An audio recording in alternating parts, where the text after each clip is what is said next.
Hi అండి, అందరికీ happy Dasara అండి. ఈరోజు నుంచి దసరా నవరాత్రులు మొదలు కాబట్టి ప్రతి ఒక్కరూ పూజలు చేసుకుంటున్నారని, చేసుకోవాలని ఆశిస్తూ హిందువులంతా కూడా.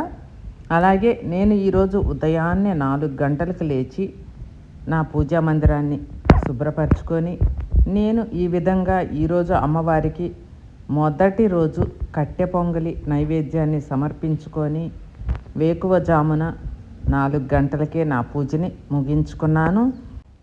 ఈ నవరాత్రులు అనేవి దుర్గాదేవికి అంకితం చేయబడ్డాయి కాబట్టి ఇలాంటి నవరాత్రుల్లో మనము కనుక ఆ అమ్మవారికి పూజలు చేసుకున్నాము అంటే దసరా పండుగ మంచి చెడుపై గెలుపుని సూచిస్తుందండి. మనం ఏ పని చేయాలన్నా కూడా అమ్మవారి ఆశీస్సులు మనపై తప్పక ఉంటాయి.